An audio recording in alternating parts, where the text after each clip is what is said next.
Hey there, Nico here at Green Space. We're now moving from the cold dry season into the hot dry season. So effectively we're going from our winter time into our springtime here in Zambia. And there are a number of tasks that I want to accomplish before we get into the heat and towards the rainy season, which will be in another few months. I want to be looking at mulching, I want to be looking at pruning, and I want to try dealing with some of the more difficult weeds around different areas of the farm to get them sorted before we get to the rains. So I have to kind of find mulch where I can. It is fantastic for covering the soil, for protecting the soil, especially as we get into the heat.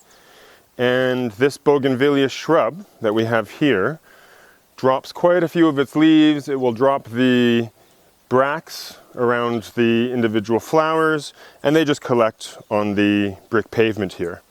So basically it's mulching, but it's mulching brick, which does nothing for me. What I then do is I collect this to go and put it in other areas where I want that soil to be protected, and it does no harm to the actual plant. Now, basically, as I've been saying earlier, you can use almost anything to mulch with. People even use plastics. Organic material, dry leaves, dry stems. People even use wood mulch sometimes from a chipper to protect the soil. You'll have to figure out what works best for you and what you have easy availability to. Aloes provide fantastic color during this time of year, but as you can see, we have a number of them that have finished flowering, and I would rather that the plant saves its energy rather than putting it into creating seeds. So when it is finished flowering like this, I just come through and cut the stalk further down, just to get rid of it. Now that plant can put any energy into its own growth rather than worrying about its seeds. So it is very dry at this time of year.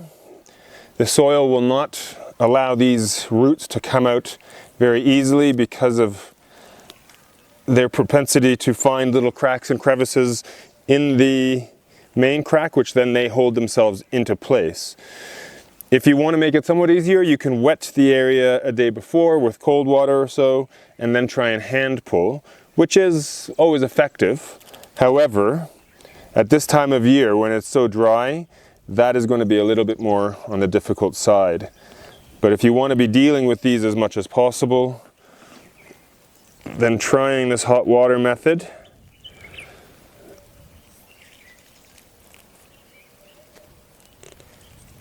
is a means of trying to get rid of these weeds.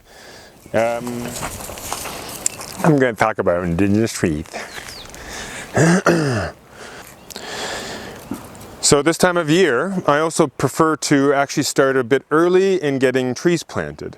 Now, I've made a bit of an order of some of our indigenous trees.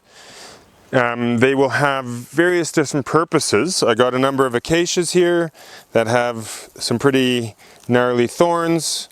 I've also got others that are much more ornamental in their shape. I've even got some that produce a certain level of fruits, not necessarily for our consumption, but for birds and things along those kinds of lines.